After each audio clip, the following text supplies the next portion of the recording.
So just a little preface to this video before I roll the clip. It might be a little long-winded. I kind of outline my experience with supporting my spouse with her concussion, and some of the things that we did that didn't work, and what we did and did work.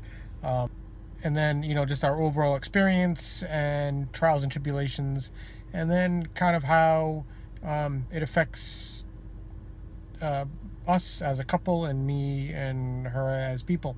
So I'm sorry if I gets a little long at first, but I thought there was a lot of good points here I needed to highlight. So with that said, enjoy the rest of the video.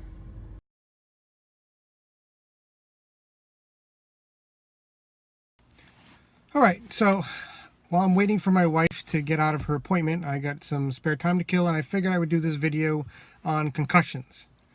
I've been meaning to do this video for a while, and now, hey, I got time to kill.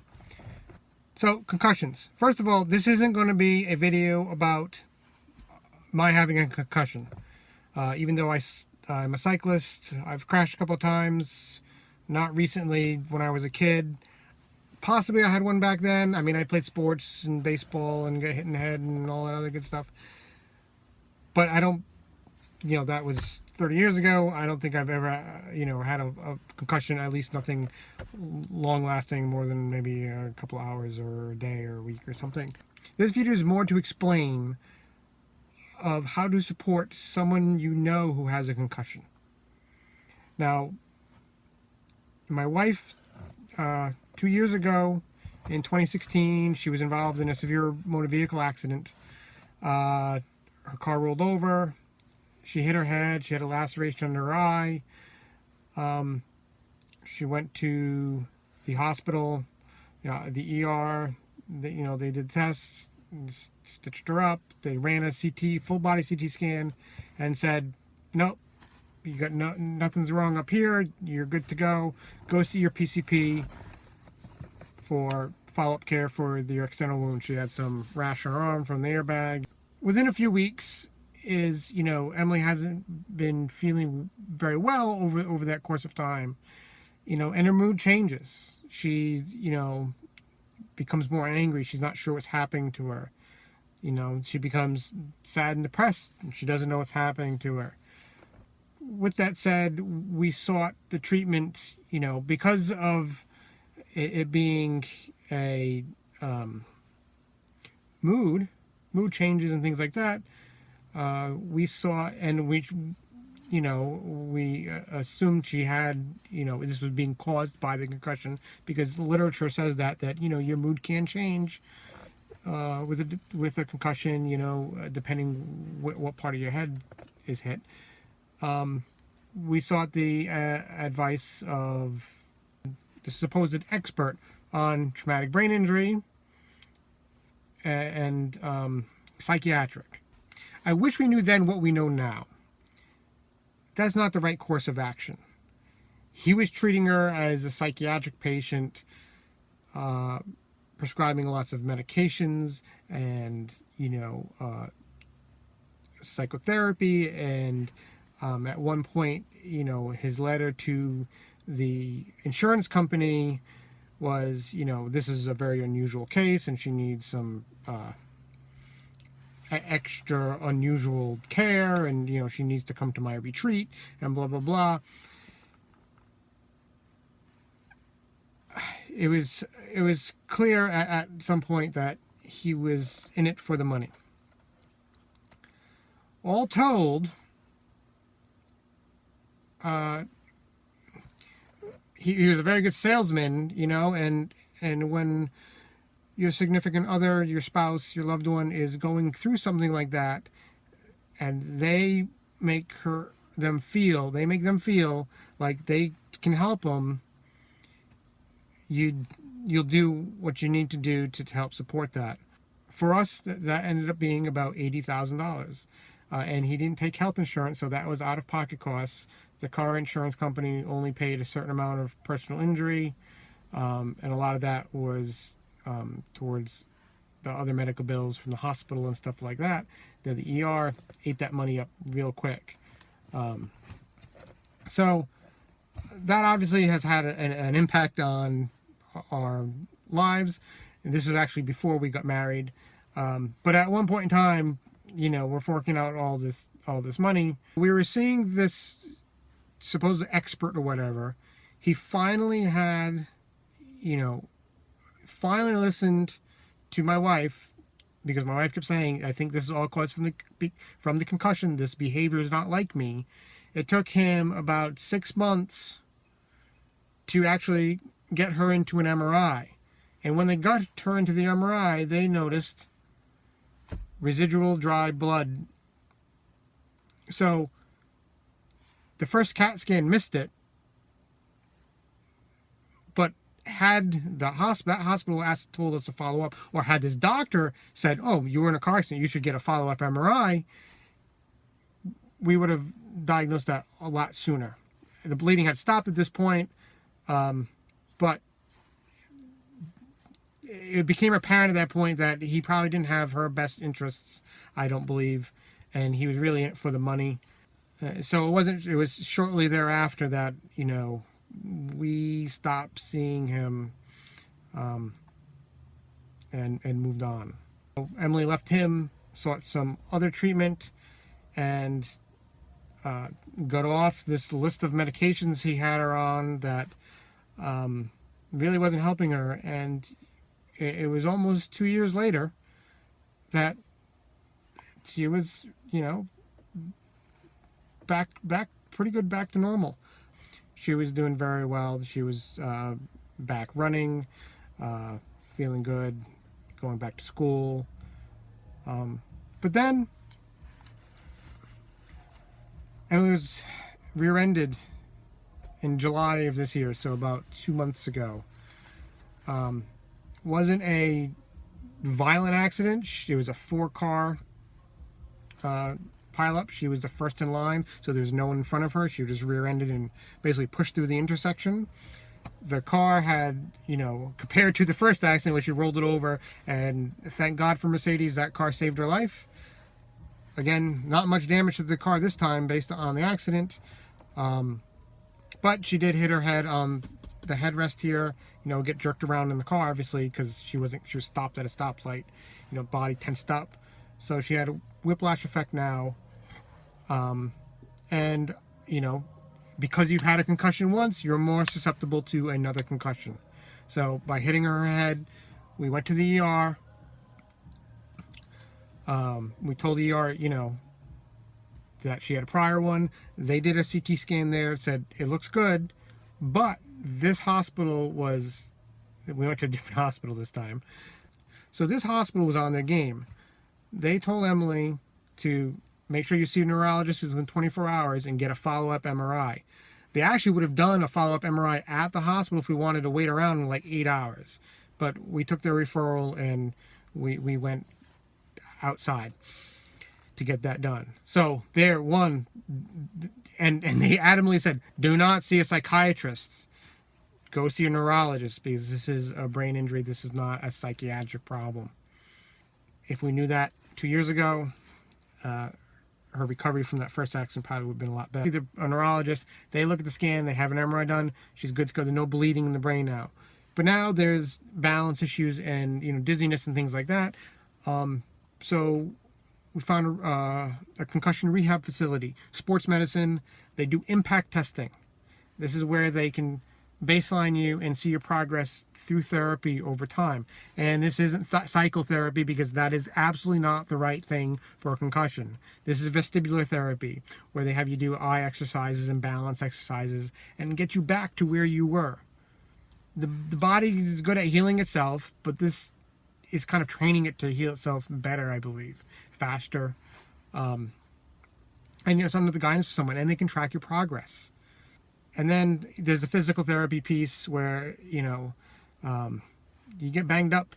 If you tense up your body, your back whiplash, your back tightens up, your ankle, you sprain your whatever. So, that's important too. So it's all, and all these doctors now that we knew what we knew now what we didn't learn then, who to go to and the proper line of channels, and all these doctors really seem to be working well together. They all, each one has their specialty, and they're all making sure that they have Emily's best interest at mind. So that's going well. What does that mean for you as the support person for your spouse, a loved one, mother, father, whatever? It's hard. There's a lot of days that I'm leaving because they may not be able to drive. They may get dizzy. They can't stare in front of the computer a lot. They're not really supposed to, all that white light, blue light, TV, computer and stuff, supposed to be minimal. They might not be able to go to the mall. Emily can't go to the mall more than 10 minutes, be in a store. Otherwise, there's too much stimulation. At least at the onset, the beginning actually gets better. Obviously, that those restrictions are lifted, but you don't want to overdo yourself and make it worse. So, what does that mean for me? There's a lot of days missed. Not missed. I'm out of work. I'm taking family sick days. I'm taking vacation days. I'm, driving Emily from doctor appointment to doctor appointment to doctor appointment. Doing a lot of things, running around that I normally wouldn't do, that, the average person would take for granted at that point. There's a lot of missed, going towards, cycling. Starting this year, Emily was getting better. There wasn't a lot of things she couldn't do at this point.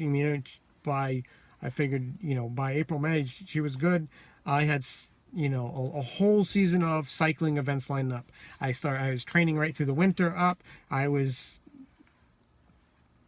the fastest I had been in since 2015, because after her accident in 2016 and then through 2017 with our wedding and everything like that, my cycling was, I was lucky to get out on the bike and ride, never mind train and do something specific. I just needed to, clear my head. But now, since the setback in July, this is the time of season that I had a lot of, a few charity rides, a few Grand Fondos. And, that's all kind of been put on hold at this point. I think I might have cycled since the accident in July maybe a dozen times, and this is middle of September right now. Normally I'm out minimum 5 days a week, all seven if I can do it. So it's been adjustment, and I it's hard because I see your performance decline. So right now I'm not training for anything specific. I'm just trying to get out there and ride when I can, just to enjoy my bike. My end goal this year, my last ride, I'll call it my A race. It's not a race. It's actually a charity ride. It's the King's Challenge. The King Challenge. Not King's. There's only one. Well, there's multiple, but it's only him that puts it on. So King Challenge up in New Hampshire. And it kind of benefits, it does benefit the Krempel Center, which is a brain injury rehab center. It's put on by Ted King.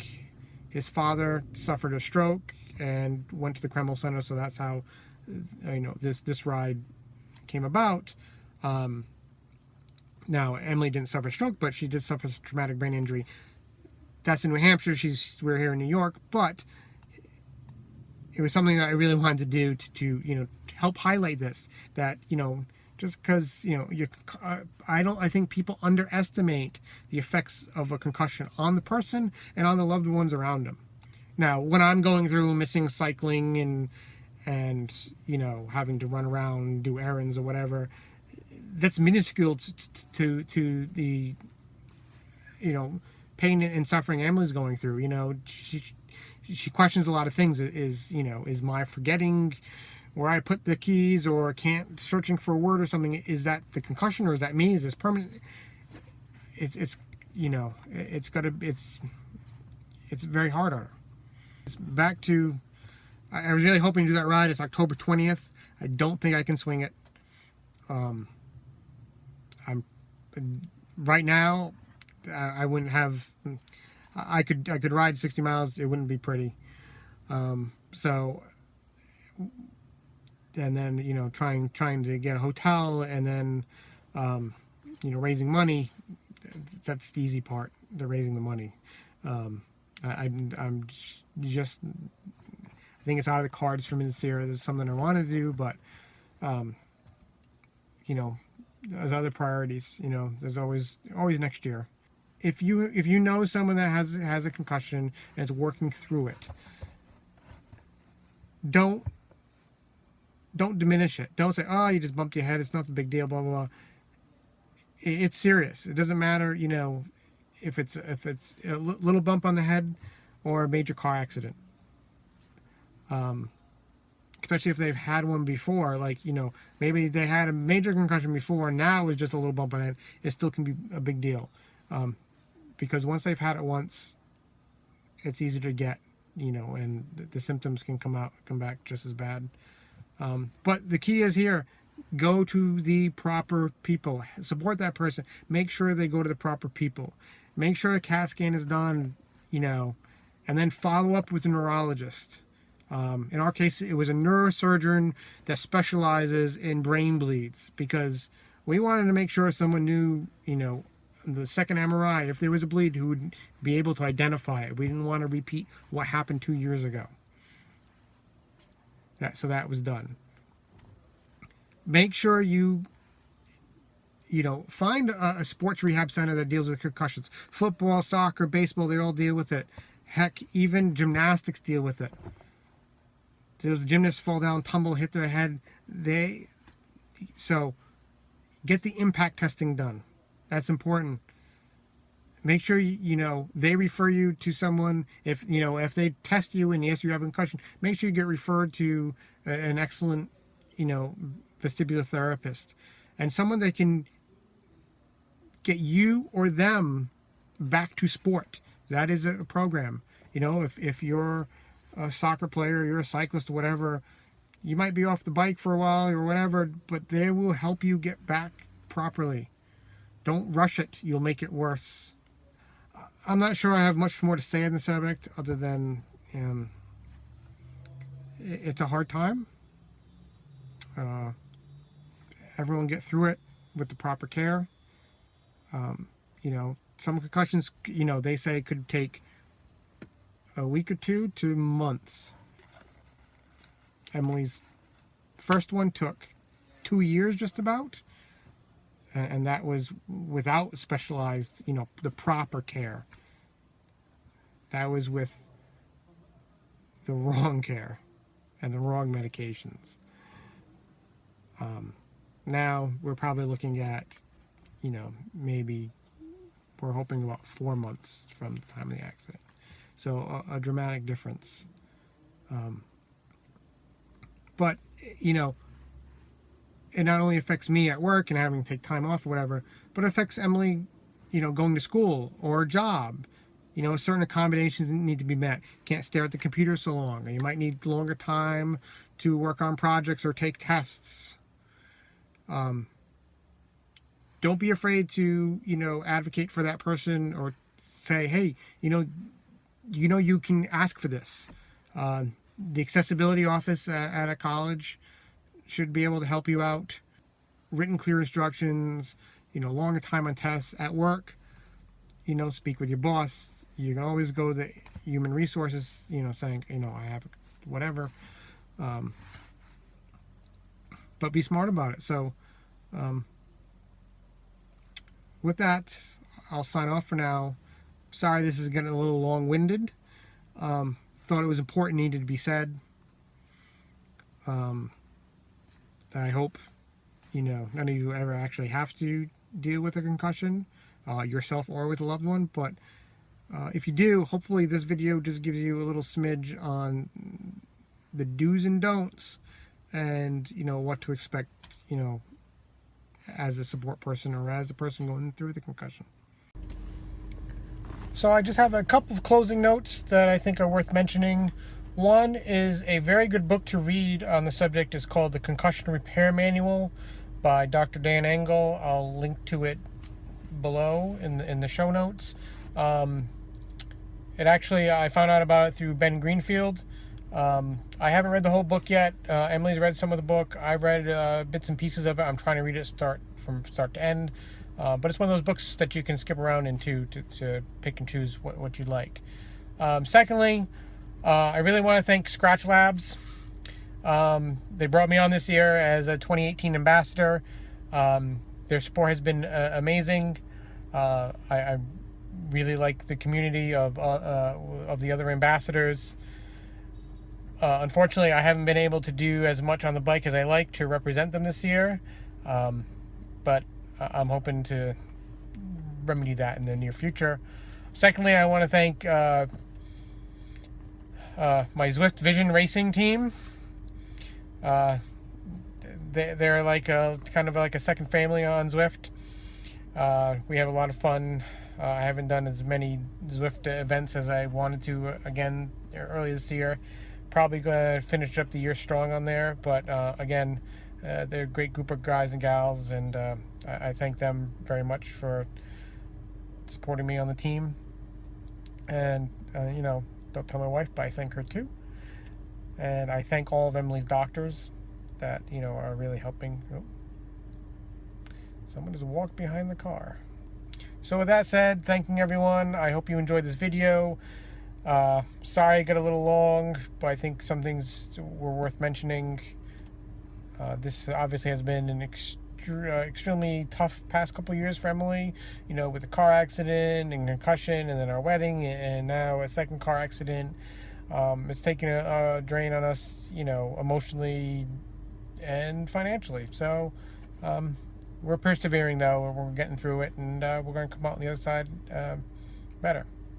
So with that said, if you like this video, give it a thumbs up. I thank everyone that's supported the channel and me, and continue to do so in the future.